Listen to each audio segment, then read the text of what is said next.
Bonnie. Hi, Emerald. So wonderful to see you. How are you feeling? How are you doing? I'm so good. Thank you so much for postponing. I just that 5 a.m. Globes situation. I'm so old. I didn't realize that, staying up that late would really be so bad, but it Yeah. really was. Well, you should be used to that kind. You're a mom now. Aren't you up with your baby all the time? That's what it was. I think honestly, I've been up that early. Yeah.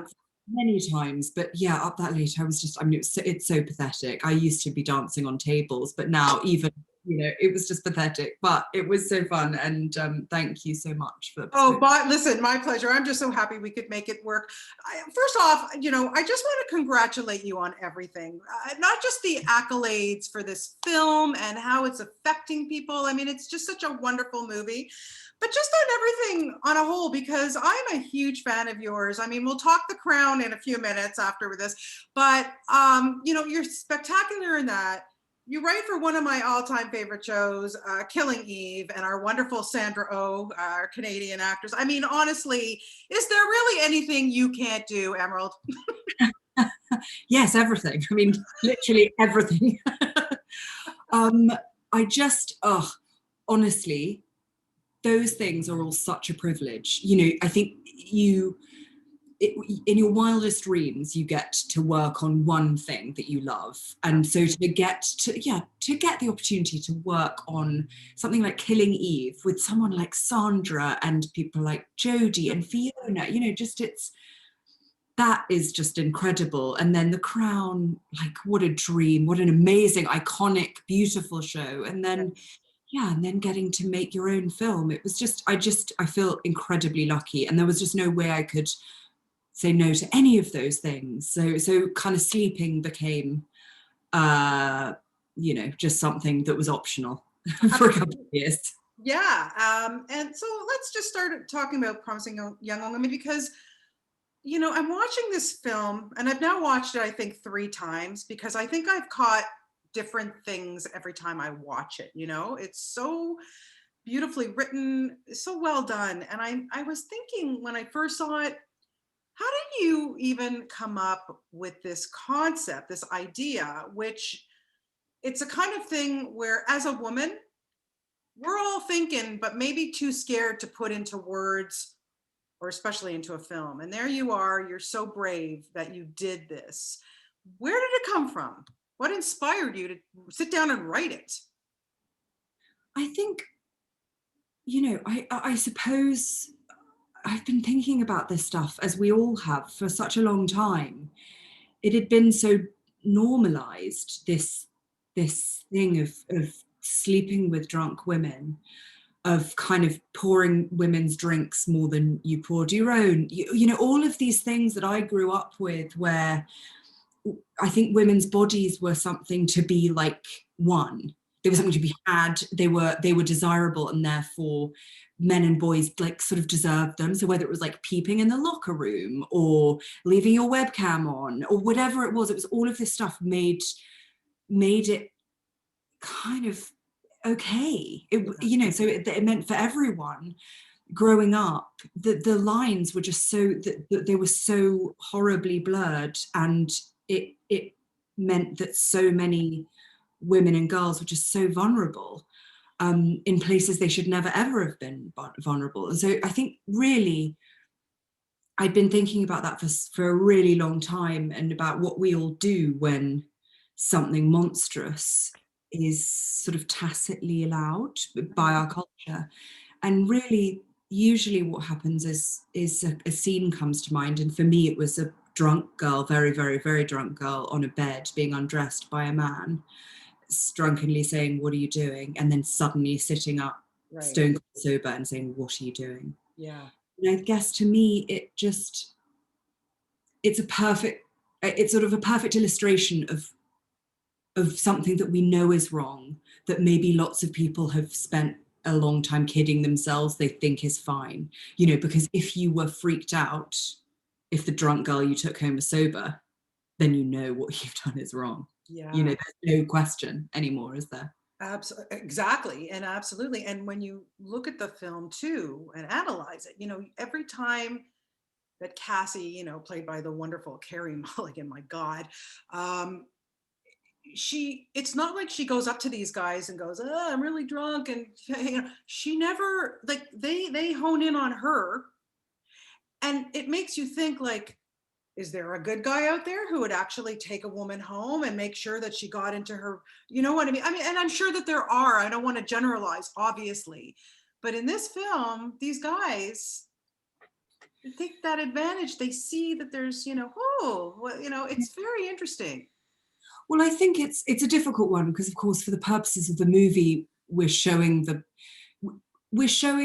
moments we're showing the moments that are kind of not the ones where things go catastrophically wrong, because I would never want to show that. But I think any woman will understand that what she's doing is very dangerous. But also, we have to assume, of course, there are some nights when people are not terrible.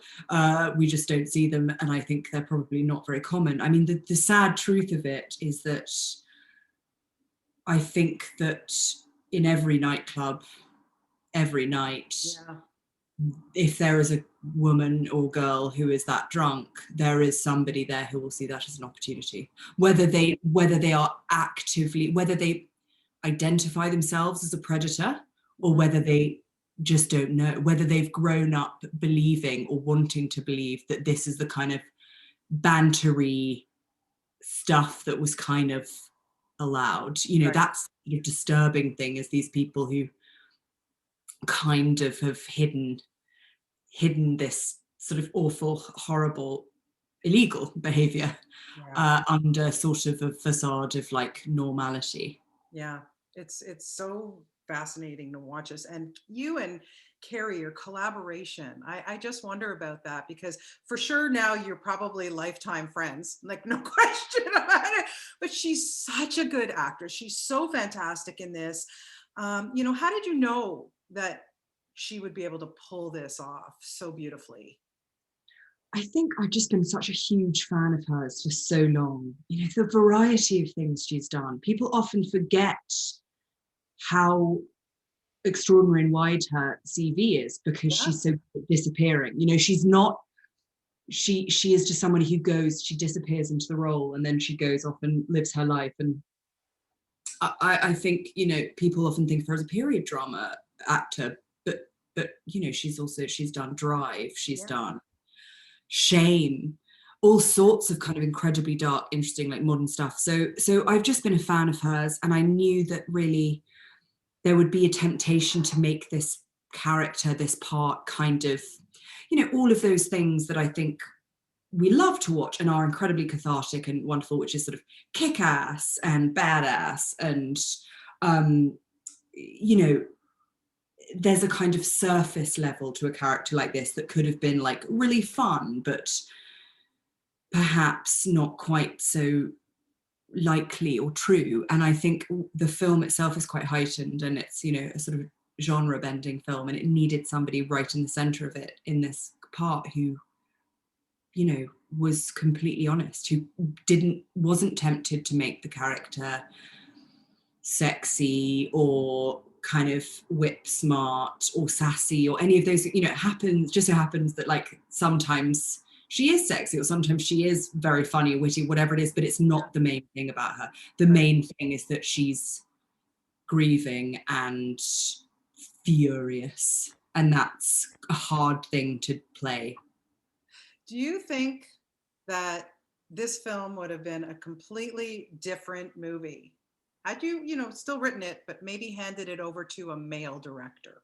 I mean, I don't even think a male could have, my personal feeling, I don't think a male could have directed it. I'm glad you did it. Thank you. I think, well, I didn't want to hand it over to any director, I suppose, is the answer. I think that I was very determined that it be a lot of things that I think people found a bit, surprising or discordant. I wanted it to be beautiful and feminine and girly and have a pop soundtrack and be funny and filled with comedians.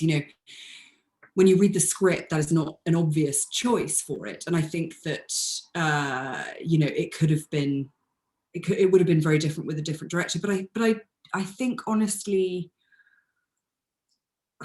I don't know is the answer. I think there are supremely brilliant and sensitive and male directors who are amazing at drawing and portraying female characters. So I wouldn't want to like write them all off completely out of hand, but I do think that it is a very specific experience, and it is made, I hope the movie is made in a very specifically female way. That's not to say that I hope it's like appealing to everyone and everyone could get something out of it and everyone will enjoy it, I hope. But you know, I don't know many men who care as much as I do about the exact shade of manicure or hair. Exactly. No, absolutely. You know, I was watching the Golden Globes the other night, and I love the fact that when Aaron Sorkin won, you know, for screenwriter, he shouted out to you and your other female nominees, Gina King and Chloe Zhao.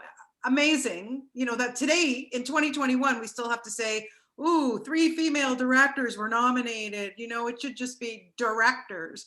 But how cool is that to have that, you know, from Aaron Sorkin to say that his daughter was influenced by you and your fellow nominees. And look at his CV, for goodness sake. You know what I mean? How amazing is that?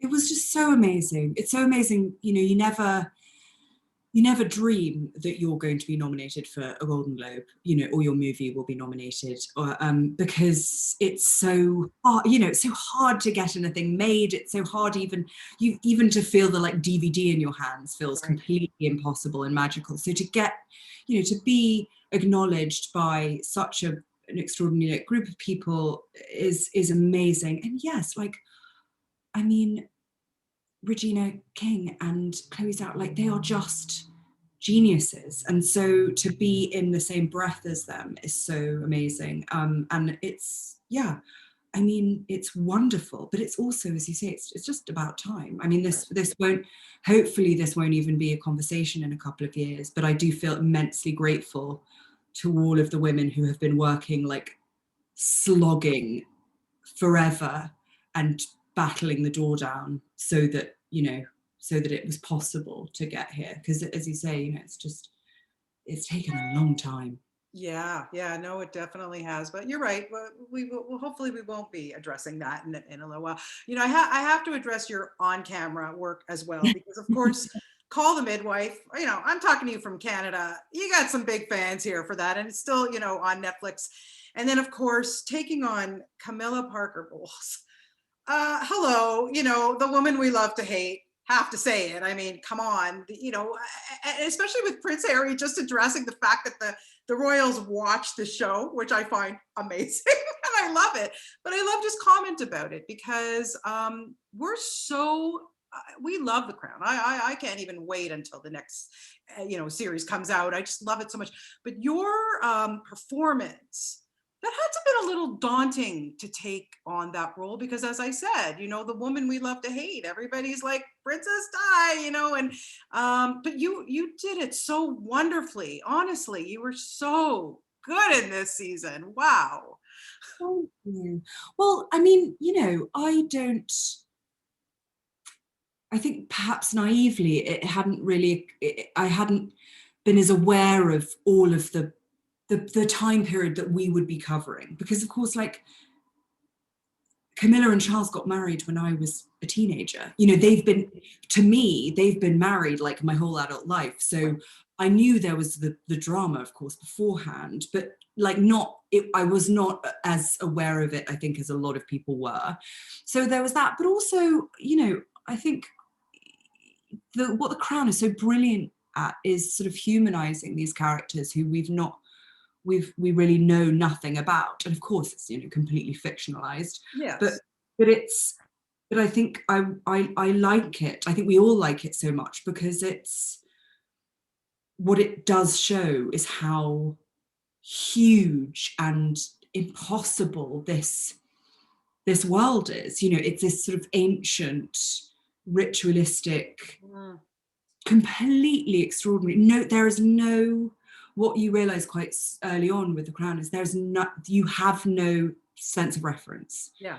Even when it comes to sort of Hollywood, or if it comes to like, you know, the sort of fame that lots of people have these days, there's nothing like the scrutiny. There's nothing like being, everyone in that family is a symbol. They can't, you know, that, and that is so hard. And I think I was always interested in Camilla because she obviously, you know, was embroiled in a kind of, in something, but that she was, yeah, she was just the kind of vitriol that was her, went her way, and the kind of blame that was apportioned to her was really extraordinary. And it's just, I'm always interested and the fact that what was very interesting is that the people who know her, that you know, because the researchers kind of can find all these things out, everyone who knew her at the time and was friends with her at the time couldn't have painted a more different picture. They painted a picture of somebody who's just incredibly kind, incredibly loyal, incredibly funny and interesting and clever. And so I was interested in that person, you know, the kind of person there. And that, so it kind of made it much less daunting for me. Yeah, it's amazing. And you're right. After every episode, I always Google because I want to know what really happened. It's Peter Morgan. Oh my God, it's just so beautifully done. Yeah, you did a great job. So now that the directing bug is bit, are we going to get more from you? Yeah, I hope so. If they let me, if I'm Oh, allowed. please, if they let you. Yeah, absolutely. I love it. It was just one of the greatest. I mean, it should have been the most stressful time of my life, and I've just never enjoyed anything more. So yeah, I can't wait to And have you things. were pregnant while you made this movie. My goodness. Yeah. I don't know how you did it. But I think, I don't know, pregnant women do things that are so much harder than what I did. Honestly, I'm just like, it feels like cheating to even mention it, because honestly, like, there are women doing everything. Yeah. So yeah.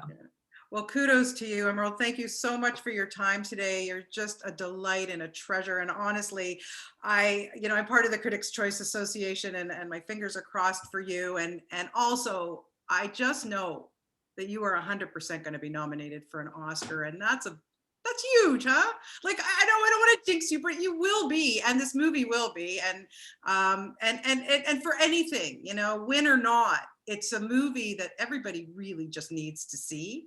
And I'm glad that it's getting out there. And I do so thank you for your time today. Thank you so much. So welcome. Take care of yourself and your baby, and stay healthy and safe. And we hope to see you soon. And Likewise. I'm rooting Thank you for so you. much, Bonnie. Bye. Bye-bye. Bye. Thank you.